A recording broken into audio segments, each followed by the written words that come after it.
Berkendara butuh fokus penuh, tapi apakah kebiasaan ini membuat Anda lengah di jalan?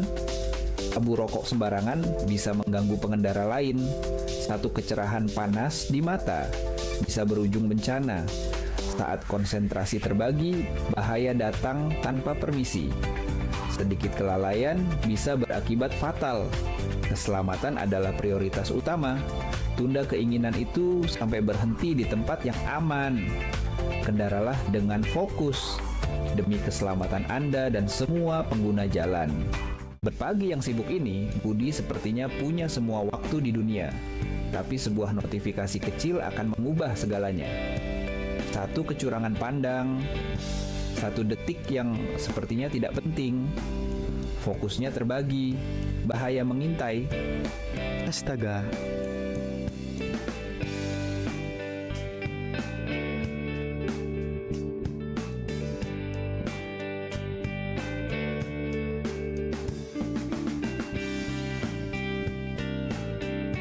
Satu detik kelalaian bisa merusak hidup. HP bisa menunggu, tapi hidup tidak. Jangan biarkan HP mengendalikan hidupmu. Fokus saat berkendara, pulang dengan selamat. Jangan bermain HP saat berkendara. Di pagi yang... Lihatlah teman-teman, alam kita sedang terluka karena sampah dan polusi. Tapi, apa yang bisa kita lakukan untuk membantunya? Dengan semangat dan kreativitas, mereka punya sebuah ide cemerlang untuk mengubah lingkungan mereka.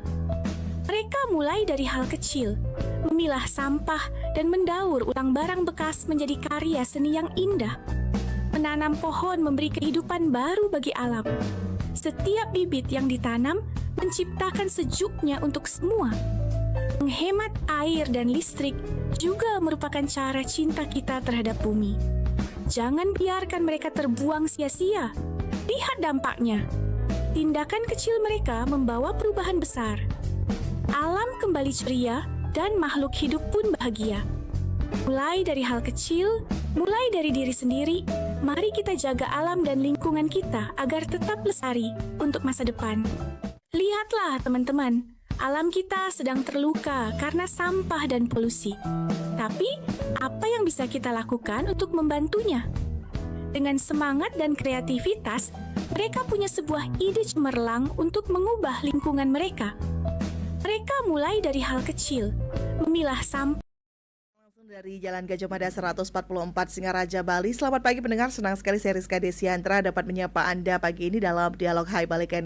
Dan pagi ini kami akan mengajak Anda untuk mengupas terkait dengan DTSEN atau Data Tunggal Sosial Ekonomi Nasional yang kini menjadi acuan utama dalam penyaluran bantuan sosial. Namun tantangannya seperti data yang belum akurat dan juga potensi salah sasaran masih bisa saja terjadi. Sehingga penting dibahas untuk memastikan ya kira-kira sejauh mana DTSEN Kabupaten Buleleng ini bisa mengcover data kemiskinan dari masyarakat ya. Kami sudah bersama dengan narasumber yang hadir di studio Pro 1 RRI Singaraja.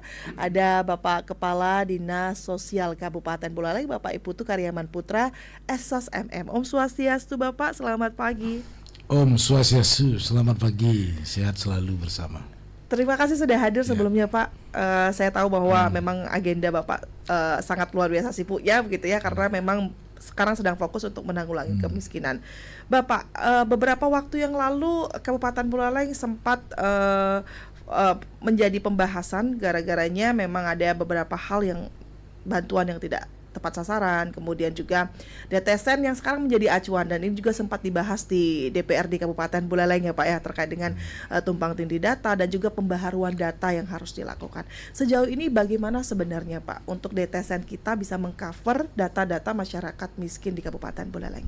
Ya, terima kasih atas kesempatannya. Jadi saya izin Bapak Bupati Buleleng, Bapak Wakil Bupati Buleleng dan Bapak Sekda, kita di Kabupaten Buleleng Dinas Sosial P3A, kami sesuai dengan tugas pokok fungsi adalah khusus berkaitan dengan perlindungan sosial dan jaminan sosial, mengingat kita sejak adanya Impres 4 2025 tentang data tunggal sosial ekonomi nasional sebagai dasar data untuk menyalurkan program-program dan memberikan perlindungan sosial. Data tunggal sosial ekonomi nasional itu ditetapkan oleh BPS, Badan Pusat Statistik, dan dipergunakan oleh semua kementerian, termasuk Kementerian Sosial, pemerintah daerah provinsi, dan pemerintah daerah kabupaten Buleleng. Jadi semua warga masyarakat seluruh Indonesia, termasuk juga Buleleng, masuk di dalamnya DTSEN, karena semua itu berbasis NIK ya, nomor induk kependudukan. Dan DTSEN itu dari jumlah warga masyarakat 830 ribuan warga Buleleng masuk DTSEN, dikelola, dipetakan oleh BPS berdasarkan desil. Desil itu merupakan tingkat kesejahteraan. Jadi dari 830 ribuan itu dibagi 10. Ada desil 1 kategori miskin ekstrim, sangat miskin. Desil 2 itu kategori miskin, 3 dan 4 rentan miskin. Dan di 5, desil 5 itu warga kurang mampu. Sementara desil 6 sampai 10 kategori tingkat kesejahteraannya yang mampu. Nah, kita bicara kalau program bantuan itu berpedoman dari Kementerian Sosial, di Permensos dinyatakan bahwa yang diberikan bantuan itu adalah warga masyarakat yang ada di desil 1 sampai 5. Dan khusus program-program itu dipilah seperti program PKH, BPMT, itu dimasuk di desil 1 sampai 4. Dan sampai desil 1 sampai 5 itu program JKN KIS. Baik itu program KIS PBI, APBN maupun APBD. Nah, sekarang permasalahannya di DTSEN itu setelah kita cross check di masyarakat, disinilah ada yang belum sesuai. Baik itu karena ada biasa mendapatkan bantuan masih kategori fakir miskin, dan itu berada di desil 6 ke 10. Malah sebaliknya, ada warga masyarakat kategori mampu bekerja, memiliki aset, malah mereka di posisi desil 1 sampai 5. Sehingga disinilah tugas kami untuk bisa memberikan pencerahan kepada seluruh masyarakat dan pemerintah desa kelurahan agar mengambil langkah-langkah. Yang pertama jelas mengadakan musyawarah desa dan musyawarah kelurahan untuk memastikan apakah betul warga masyarakat yang tidak mampu, fakir miskin, tapi di desil 6 dan 10, agar segera mengajukan usulan pembaharuan. Dan sebaliknya, warga yang mampu, kondisi aset bagus, namun memiliki desil 1 sampai 5 ini juga diajukan pembaharuan. Nah, langkah-langkah ini sebenarnya untuk mempermudah kami agar program-program yang baik itu pusat, daerah bisa sesuai dengan kriteria. Nah, sekarang kondisi yang begitu bisa dikatakan banyaknya tidak sesuai, kami menjadi kajian kepada Bapak Bupati, dan Bapak Bupati sangat antusias dalam rangka menghindari permasalahan kecemburuan di tingkat masyarakat dan bisa menunjukkan secara objektif pola-pola transparansi. Salah satunya adalah surat edaran Bupati Buleleng untuk melakukan penandaan. Jadi warga masyarakat yang memang betul-betul sesuai dengan kriteria dan sudah mendapatkan bantuan program itu ditempelkan berupa seperti stiker bahwa yang bersangkutan warga masyarakat yang mendapatkan program dan masih layak. Itu kata kuncinya. Namun jika diketemukan tidak sesuai lagi, kita berusaha menempel juga supaya ada rasa. Ada rasa bahwa dia sudah tidak sesuai dengan kriteria. Dan ini sebagai barometer dan pedoman kepada pemerintah desa, kelurahan, agar segera mengadakan pemutahiran data. Dan itu bisa kita bergerak dan ditandai oleh Bapak Bupati Buleleng di Desa Selat sebagai awal dari untuk melakukan penandaan, dan disambut baik oleh warga masyarakat yang memang sesuai dengan kriteria. Dan kita juga kalau kategori tercecer kita ketahui secara langsung. Yang kedua, kita dari pemerintah daerah Kabupaten Buleleng sedang mengikuti proses yang berkaitan pemutahiran data secara digitalisasi bansos. Jadi digitalisasi bansos ini sedang kita persiapkan. Bagaimana nanti dari program pusat ini bisa diwujudkan di Buleleng dengan mengacu kepada sesuai dengan apa aplikasi yang nanti disiapkan. Nah, kami sudah berkunjung ke Kabupaten Banyuwangi. Jadi hari Senin yang lalu kita lihat langsung bagaimana Kabupaten Banyuwangi sudah melakukan penginputan data NIK warga masyarakat untuk mengetahui tingkat kelayakan. Itu sudah mulai proses digitalisasi bansos. Jadi piloting digitalisasi bansos di Bali, semua kabupaten kota termasuk Buleleng kita sudah mempersiapkan. Nanti harapannya adalah jelas bagaimana warga masyarakat mengetahui secara langsung apakah dia layak dan atau tidak. Nah, di sini kalau dia memang layak tapi dianggap tidak layak, itu pun diberikan kesempatan untuk menyanggah. Nah, disinilah tugas kami bagaimana mempersiapkan, karena pengertian ataupun tujuan dari digitalisasi bansos itu transformasi penyaluran bansos ini di Indonesia berbasis teknologi. Jadi aplikasi portal Perlinsos. Di sini adalah untuk mewujudkan transparansi.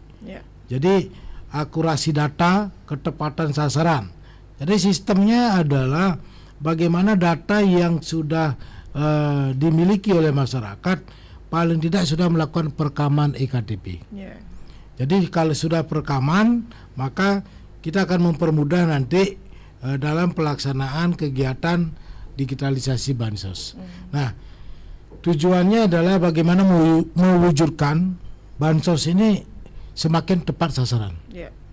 Yang pasti efisiensi dan berorientasi pada manusia melalui integrasi digital.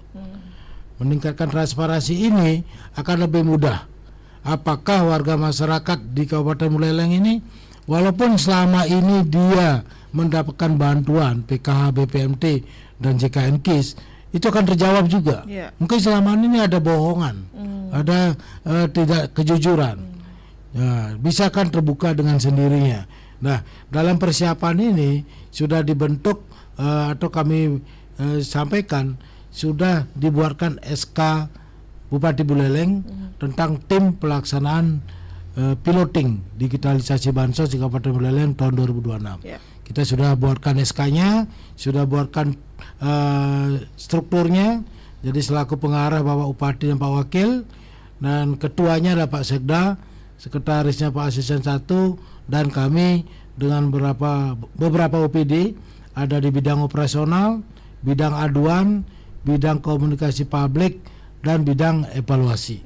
Jadi sudah terstruktur kita supaya nanti dalam pelaksanaan ini betul-betul sesuai dengan apa yang menjadi arahan Dewan Ekonomi Nasional. Jadi sudah berapa kali kami dikumpulkan, dan Bapak Upati juga sudah berapa kali mengikuti Zoom melalui daring dengan Pak Luhut Panjaitan bagaimana proses dari piloting digitalisasi bansos ini.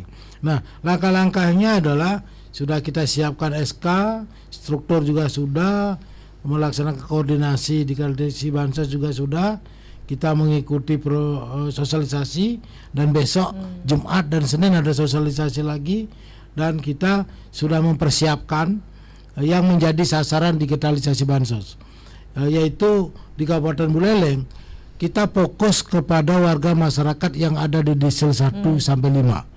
Itu jumlahnya 103.973 KK. Jadi lumayan banyak nih, karena kita fokusnya yang betul-betul di Desel 1 sampai 5. Dan kami sudah menyiapkan BNBA. Jadi kita sudah punya data. Jadi yang kategori di Desel 1 sampai 5 sudah punya nama-namanya lengkap sampai dengan NIK kita udah punya. Nah, langkah kedua untuk mempermudah dalam pelaksanaan digitalisasi bansos ini, kita membentuk atau menyiapkan agen perlinsos yang nanti langsung memfasilitasi warga masyarakat bagaimana cara untuk bisa mengetahui layak tidaknya mendapatkan program dan bantuan.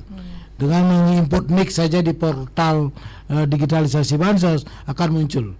Nah, di sini kami sudah menyiapkan kader-kader dari desa. Yeah.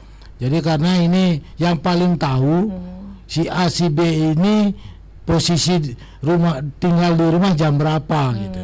Ya, mungkin ada pertemuan sorenya karena paginya bekerja. Jadi yang paling tahu lah dari desa. Yeah. Sehingga Perbekal lurah sudah mempersiapkan, sudah memberikan datanya, yang nanti membantu memfasilitasi adalah dari kader Dasawisma. Yeah.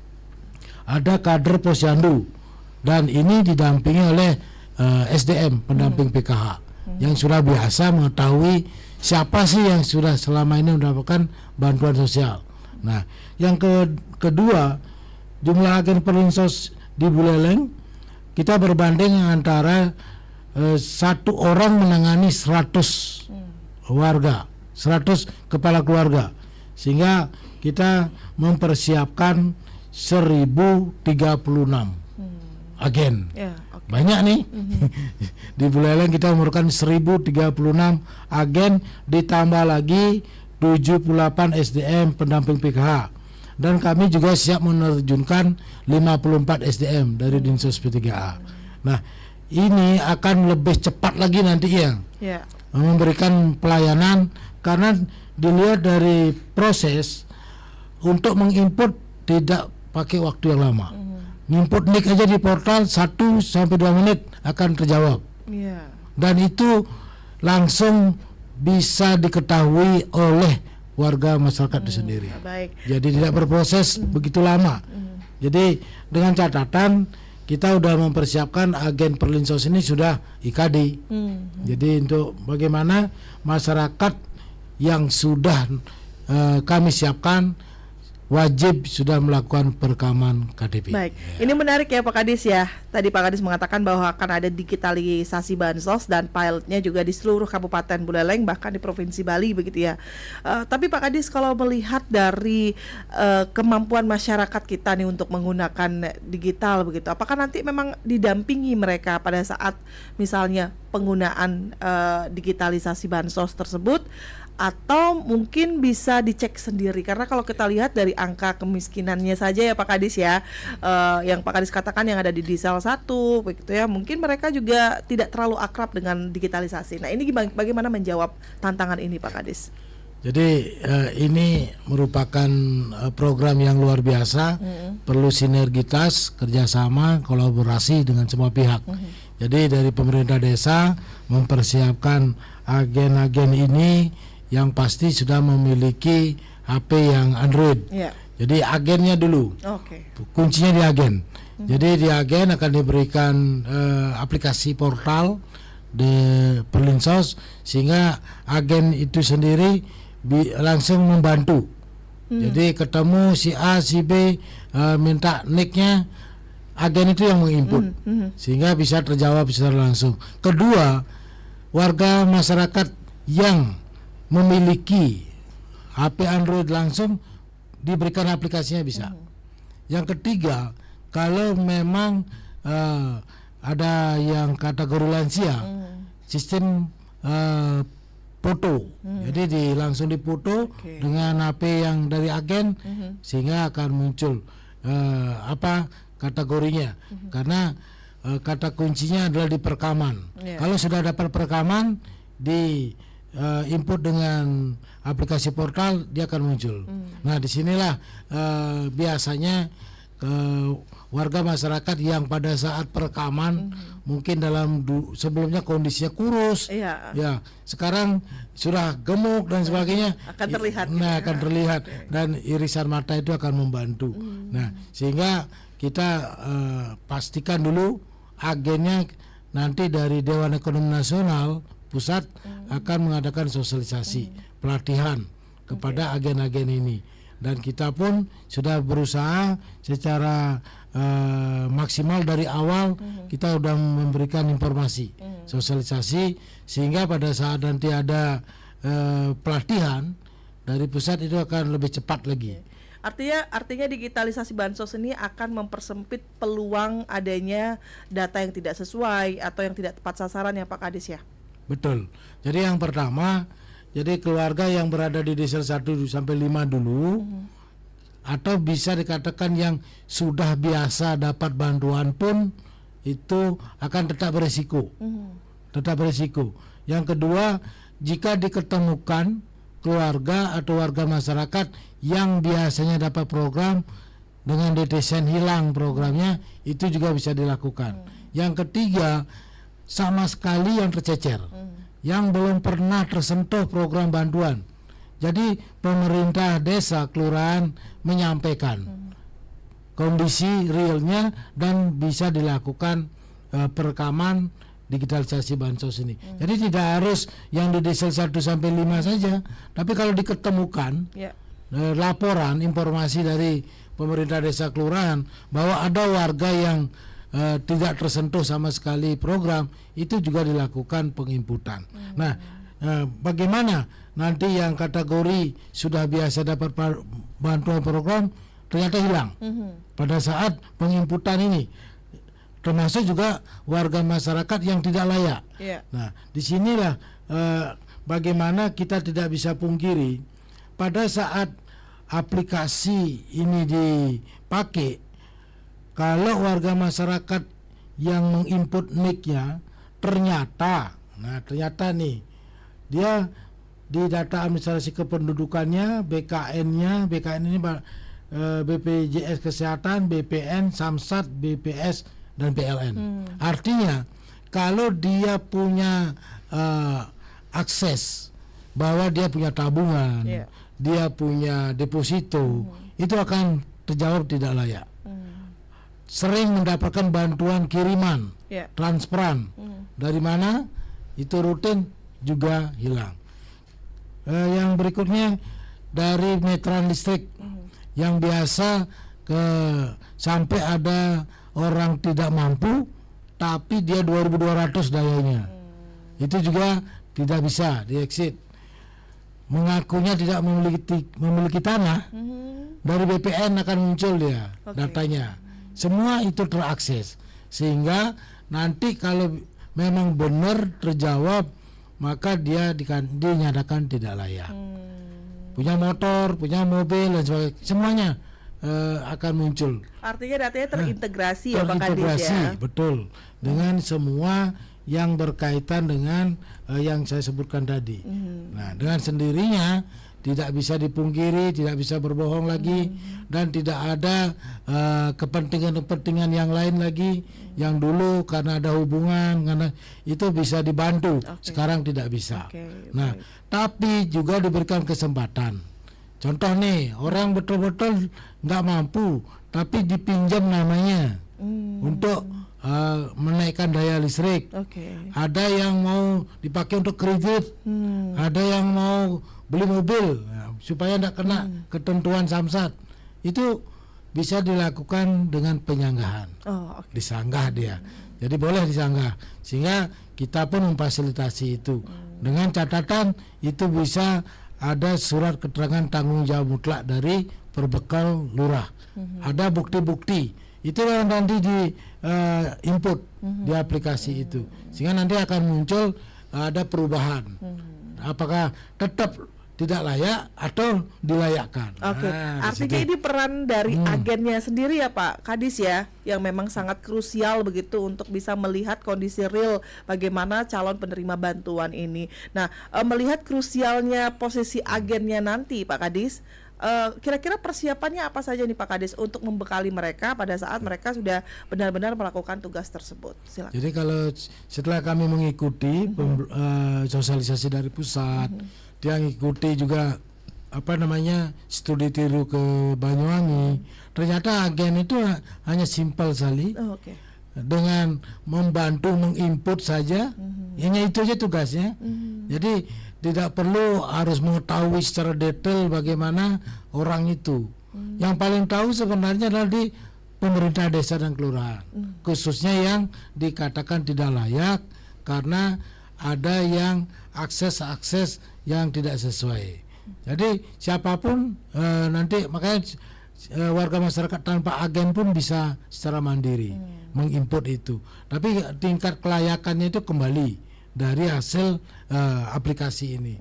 Kalau memang tidak sesuai, maka pemerintah desa. Namun kami tetap memberikan sosialisasi, mempersiapkan. Yang paling tidak agen ini sudah biasa berkomunikasi, sudah biasa berorganisasi, minimal ya di Dasawisma. Hal yang paling kecil di Dasawisma. Jadi pengurus Dasawisma kan biasa. Dan yang di Dasawisma sering ada pertemuan-pertemuan. Di samping itu ada posyandu. Itu ada biasa buat laporan ataupun mengetahui lah mekanisme dan penggunaan HP yang Android. Ya, ini persiapannya seperti itu. Oke, baik. Berarti memang segala kemudahan yang ada juga memang pro pada rakyat begitu ya Pak Kadis, ya, dilihat dari programnya ini sangat menjawab kebutuhan dan juga kekhawatiran kita terkait dengan tumpang tindih data, tidak tepat sasaran, atau mungkin bahkan ada yang mendapatkan double bantuan. Jadi tidak bisa kalau menggunakan aplikasi ini. Pak Kadis, kita undang pendengar juga yang ingin ikut bergabung. Silakan kami undang atensi Anda pendengar di 081 1399 9790 via WhatsApp. Anda juga bisa menyematkan komentar Anda di live YouTube RRI Singaraja Official. Kami nantikan atensi Anda, dan jangan lupa untuk Anda mungkin yang memiliki pertanyaan terkait dengan bantuan sosial ataupun data DTSN begitu, kita undang juga atensinya di 24644 hingga nanti mendekati pukul 10 waktu Indonesia Tengah. Mendengar jangan kemana-mana, tetaplah bersama kami di Pro 1 RRI Singaraja, kanal informasi dan inspirasi. Kendara butuh fokus penuh, tapi apakah kebiasaan ini membuat Anda lengah di jalan? Abu rokok sembarangan bisa mengganggu pengendara lain. Satu kecerahan panas di mata bisa berujung bencana.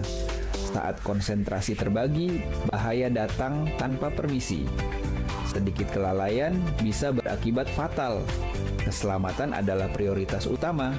Tunda keinginan itu sampai berhenti di tempat yang aman. Kendaralah dengan fokus demi keselamatan Anda dan semua pengguna jalan.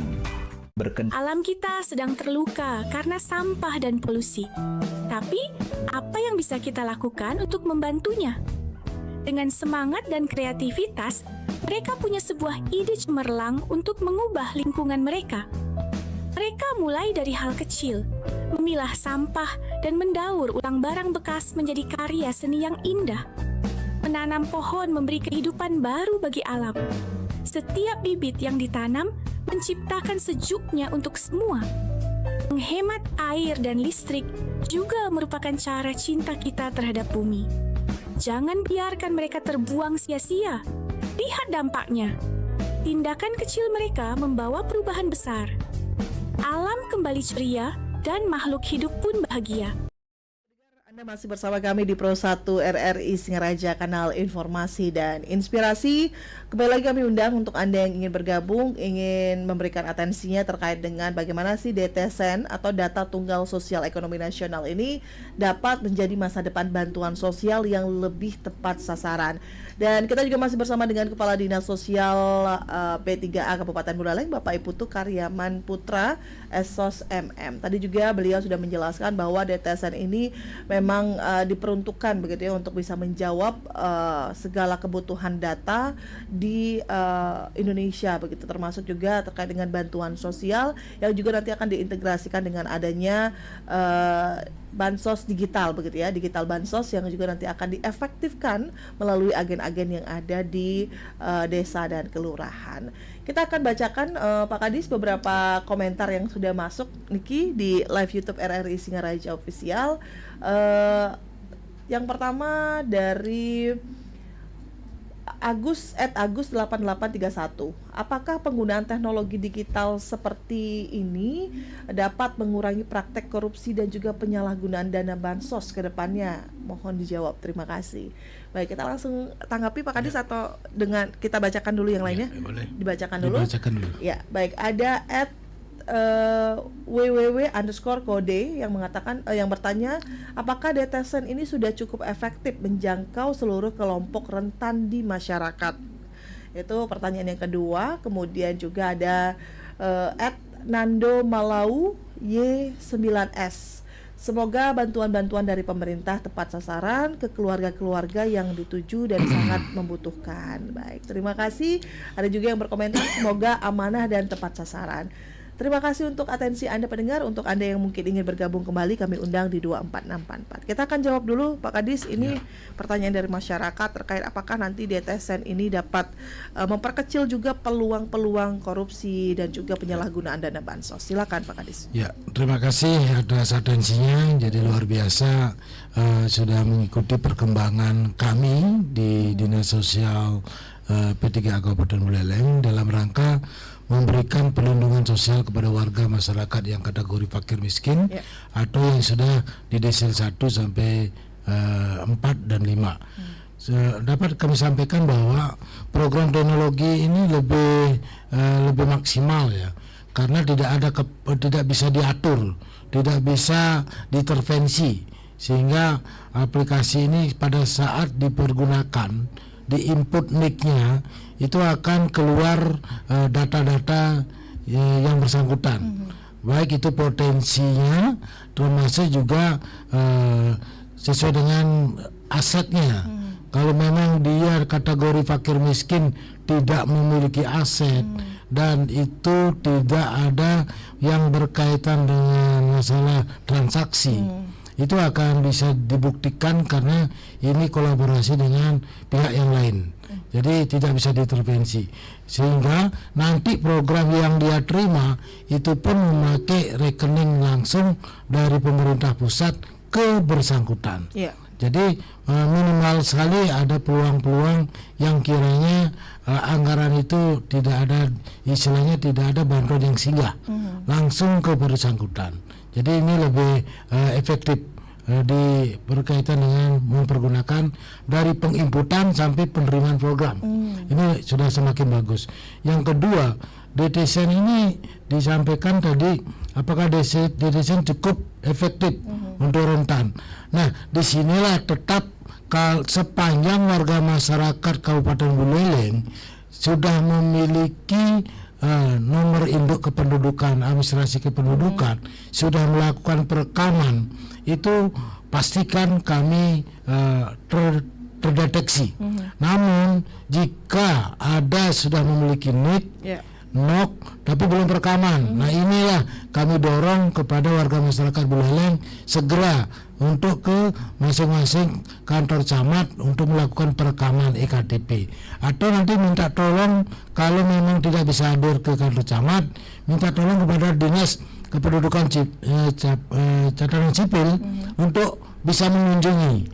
Jadi sudah siap dari Distrik Capil ke rumah untuk melakukan perekaman. Nah, ini harapan kami semua warga masyarakat sudah melakukan perekaman KTP dan bisa mengakses nanti dari aplikasi portal ini dan mengetahui apakah layak atau tidak. Nah, di sini mempercepat komunikasi kami. Dan berikut juga harapannya kan jelas ini nanti lebih tepat sasaran. Seperti itu. Oke, baik. Dan sudah terjawab untuk pendengar yang sudah bertanya. Terima kasih kami ucapkan atensinya. Untuk Anda yang lain juga kami masih undang untuk yang ingin memiliki masukan atau mungkin pertanyaan terkait dengan bagaimana DTSEN ini bisa efektif untuk menjawab kebutuhan bantuan sosial di Kabupaten Buleleng.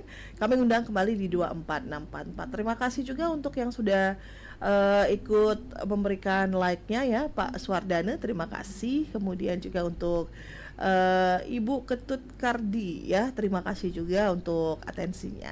Dan Pak Kadis, tapi sebelum kita menjawab pertanyaan pendengar, ini terkait dengan mungkin kapan efektifnya ini akan diberlakukan begitu, akan digunakan secara massal di Kabupaten Buleleng untuk bansos digital ini. Silakan. Ya.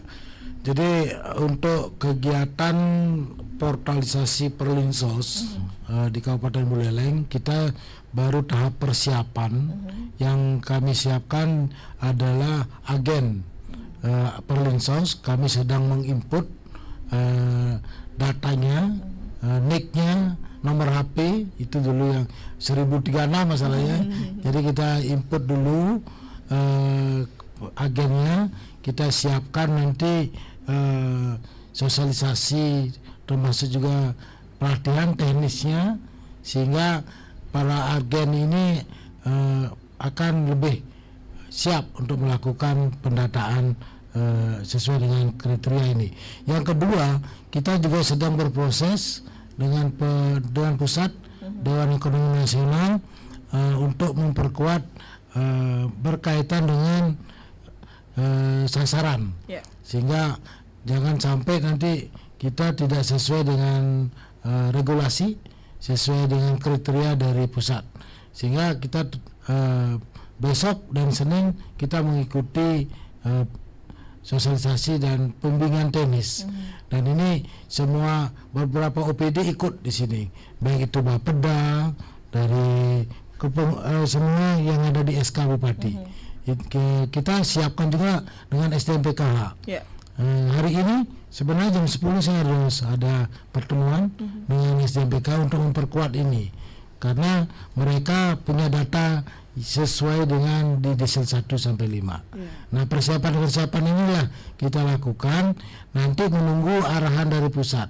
Karena di Bali dipakai piloting. Portal ini di Bali menjadi perhatian, sehingga nanti dari persiapan sampai pelaksanaan nanti schedule-nya sudah disesuaikan. Jadi kita tinggal mengikuti saja. Oke, baik itu. Dan ini juga menarik karena Bali menjadi pilot ya. Artinya memang mungkin pusat sudah melihat bahwa penyaluran bansos di Bali tidak pernah terjadi masalah begitu ya Pak Kadis ya. Dan kita harapkan semoga nanti ini bisa berjalan dengan lancar, dapat menjawab kebutuhan masyarakat juga begitu terkait dengan penyaluran bansos yang tepat sasaran. Baik, tidak terasa juga Pak Kadis dan juga pendengar, waktu kita sudah mendekati pukul 10 waktu Indonesia Tengah. Namun sebelum kita tutup, kita akan dengarkan juga closing statement sebagai pernyataan penutup Bapak, apa yang ingin disampaikan terkait dengan efektivitas dari DTSN, kemudian juga penyaluran bansos kepada masyarakat yang masuk dalam kategori penerima bantuan sosial. Silakan Pak Kadis. Ya, terima kasih. Jadi dalam kesempatan ini DTSN, data tunggal sosial ekonomi nasional, merupakan data yang selalu berproses, selalu menyesuaikan agar semua warga masyarakat sudah tercover di DTSN dengan desil-desil yang ada. Yang kedua, program bantuan sosial semakin tepat sasaran dengan harapan semua kepala desa perbekal lurah se-Kabupaten Buleleng bisa berkolaborasi dengan agen-agen Perlinsos yang kami siapkan untuk bisa mempercepat program portal digitalisasi bansos di Kabupaten Buleleng, dan agen supaya siap untuk membantu pemerintah daerah Kabupaten Buleleng bersama-sama menyukseskan digitalisasi bansos di Kabupaten Buleleng. Sekian, terima kasih. Om Santi Santi Santi Om. Baik, dengan berakhirnya closing statement tadi juga menutup kebersamaan kita pendengar dalam dialog Hai Bali Ken, dan terima kasih untuk atensi Anda. Kami ucapkan terima kasih untuk Bapak Kepala Dinas Sosial dan juga P3A Kabupaten Buleleng, Bapak Putu Karyaman Putra, yang sudah menyempatkan waktu untuk menyampaikan informasi terkait dengan bantuan sosial dan DTSN di RRI Singaraja. Dan kami tunggu nanti kehadirannya kembali ya Pak. Semoga berkenan berbagi informasi kembali di RRI Singaraja. Selepas ini jangan kemana-mana pendengar, kami masih akan menghadirkan rangkaian acara menarik yang sayang untuk Anda lewatkan. Saya Rizka Desiandra, selamat pagi.